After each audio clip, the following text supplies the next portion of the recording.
আসসালামু আলাইকুম। আজকে আমরা আসছি এখানে বাংলাদেশ লোক কারুশিল্প ফাউন্ডেশন লোকশিল্প জাদুঘর, যেটা সোনারগাঁয়ে, নারায়ণগঞ্জ জেলার সোনারগাঁয়ে অবস্থিত, ঢাকা থেকে খুব কাছেই। এখানে অনেকগুলো নিদর্শন আছে অতীত ও ঐতিহ্যের। বিভিন্ন শিক্ষা প্রতিষ্ঠান এখানে আসে। আমরা একটা শিক্ষা প্রতিষ্ঠান থেকে সেখানে এসে ছাত্রদেরকে নিয়ে আসছি। এখানে জমিদার বাড়ি, যেটা সর্দার বাড়ি নামে পরিচিত, এটাতে আমরা প্রথমে প্রবেশ করব। তবে আগে বলে নেই, এই এখানে মূলত অনেক পুরানো ঐতিহ্য রয়েছে। যেমন এখানে আমরা যে প্রবেশ করতেছি, এটা হচ্ছে গিয়ে সর্দার বাড়ি, অর্থাৎ জমিদাররা এখানে তখন বসবাস করতো একটা সময়। তাদের বসবাসের জিনিসপত্র এখানে রয়েছে। এই বাড়িটা পুরা ঐতিহ্যবাহী একটা বাড়ি। এর কারুকাজ, এর গঠনশৈলী সব কিছুই নান্দনিক, অত্যন্ত চমৎকার। সব শিক্ষার্থীরা বিভিন্ন পেশার এবং অনেকে ঘুরতে আসে এখানে, খুব উপভোগ করেন। বাড়ির প্রত্যেকটা জিনিসপত্র খুবই অভিরুচির, চমৎকার অভিরুচির পরিচয় দিয়েছে। এটা হচ্ছে একটা খাট, তখনকার রাজা বাদশাহ হয়তো বা যে জমিদার ছিল সে হয়তো বা এটাতে শয়ন করতো। মটকা, আরও অনেক জিনিসপত্র রয়েছে এখানে, যেগুলি কাচের মধ্যে বন্দি করে রাখা হয়েছে মানুষকে দেখানোর জন্য। কাচের মধ্যে এগুলি আবদ্ধ করে রাখা হয়েছে। তবে বলে নিই, এখান ঢাকা থেকে যাওয়ার পথ একদম সহজ। বাসে করে সোনারগাঁ যাওয়া যায় খুব সহজেই।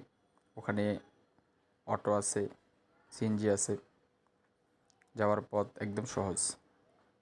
এবং ঢাকা থেকে 1 ঘন্টা লাগে সকালবেলা রওনা দিলে। 1 ঘন্টা বা 1 ঘন্টা, 1.5 ঘন্টা, 1.5 ঘন্টা লাগে না, 1 ঘন্টার মধ্যেই চলে যাওয়া যায়। 1 ঘন্টা 20 মিনিটের মধ্যে। এগুলো হচ্ছে কি বাড়ির রুম, কক্ষ। এগুলিতে হয়তো বা তখনকার সময় তারা বসবাস করত। প্রত্যেকটা কক্ষতেই খুব চমৎকার ডিজাইন ডিজাইন বিভিন্ন কাজ, কারুকার্য রয়েছে। এবং চারপাশে বাড়ির মাঝখানে একটু ফাঁকা, এবং তারা যে সমস্ত জিনিসপত্রগুলি ব্যবহার করেছে সেগুলো বিভিন্ন এখন সংরক্ষণ করা হয়েছে মানুষের দেখানোর জন্য।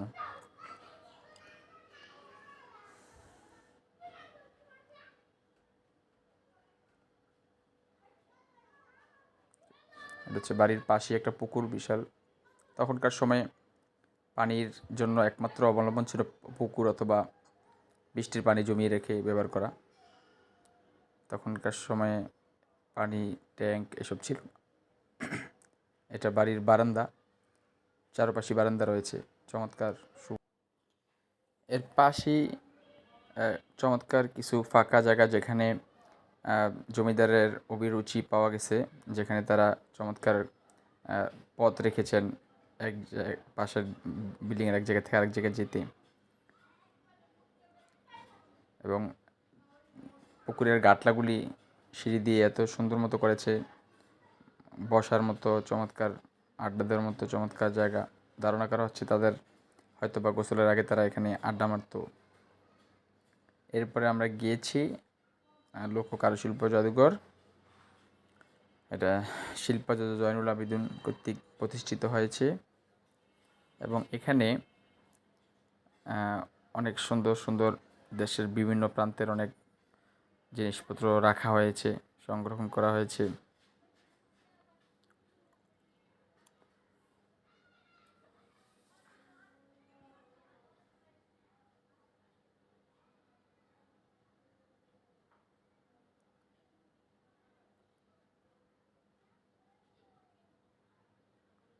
বাংলাদেশ লোক কারুশিল্প প্রতিষ্ঠান, এটা মূলত 3 তলা একটা ভবন। পুরা 3 তলা জুড়েই সব ফ্লোরেই বিভিন্ন অঞ্চলের, বাংলাদেশের বিভিন্ন অঞ্চলের ইতিহাস ও ঐতিহ্য একটি করে রাখা আছে এখানে। কোন অঞ্চলের কোনটা বিখ্যাত, সব বিখ্যাত জিনিসগুলি এবং আঞ্চলিক জিনিসগুলি এখানে রাখা আছে।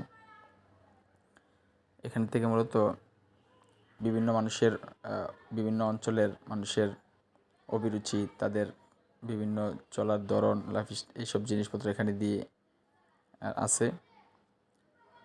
কোন অঞ্চলে কী ব্যবহার করতো এগুলিও এখানে দেওয়া আছে এবং এগুলি বর্ণনাও করা আছে এখানে।